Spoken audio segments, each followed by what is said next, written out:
আমাদের ডিফেন্স লাভার ভাইদের অনেক দিনের ক্ষোভ। আমাদের সেনাবাহিনী কেন বিভিন্ন অপারেশনে আমেরিকা, ভারত, রাশিয়ার মতো অত্যাধুনিক রাইফেলগুলো নিয়ে পোজ দেয় না? কেন সেই পুরাতন টাইপ 56 ব্যবহার করে? তবে কি তারা অন্য অস্ত্র চালাতে জানে না, নাকি আর অস্ত্রই নেই? তার আগে জানবো বাংলাদেশ সেনাবাহিনী কি কি অস্ত্র ব্যবহার করে।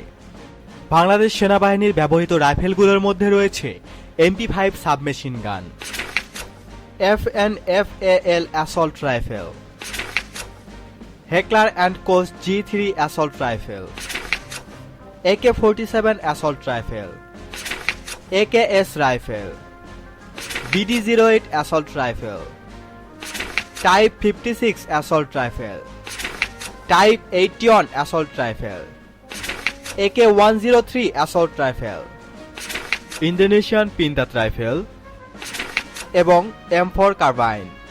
তাহলে তো বুঝলেন বাংলাদেশ সেনাবাহিনীর মজুদে অনেক অত্যাধুনিক রাইফেলই রয়েছে এবং অস্ত্র চালানোর মতো ট্রেনিংও তাদের দেওয়া হয়।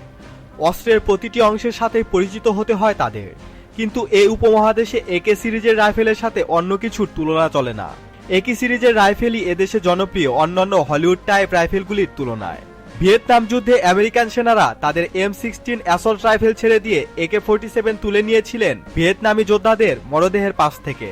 ভারতের ফোর্সগুলিকে তো ইনসাস নিয়ে অনেক ছবি দেখেন, কিন্তু কোনো অ্যাসল্টের সময় তাদের হাতে অদ্ভুতভাবে AKM কিংবা AK-47 চলে আসে কিভাবে? এতে প্রশ্ন থেকেই যায়। বাংলাদেশ সেনাবাহিনী যে অপারেশনগুলি আপনারা দেখেছেন গুলশান কিংবা সিলেটে, সেখানে প্রতিপক্ষ খুব বেশি অস্ত্রসজ্জিত ছিল না, তাই সেখানে সেনাবাহিনীকেও তাদের সর্বোচ্চ প্রয়োগ করতে হয়নি। এছাড়া অধিকাংশ সেনা সদস্য হতে আপনারা জানবেন যে টাইপ 56তেই তারা অধিক স্বাচ্ছন্দ্য বোধ করে। কদিন পর সেনাবাহিনীতে অত্যাধুনিক ক্রিজ ভেক্টর আসবে, কিন্তু তবুও আপনারা অপারেশনগুলিতে খুব সম্ভব টাইপ 56ই দেখতে পারবেন।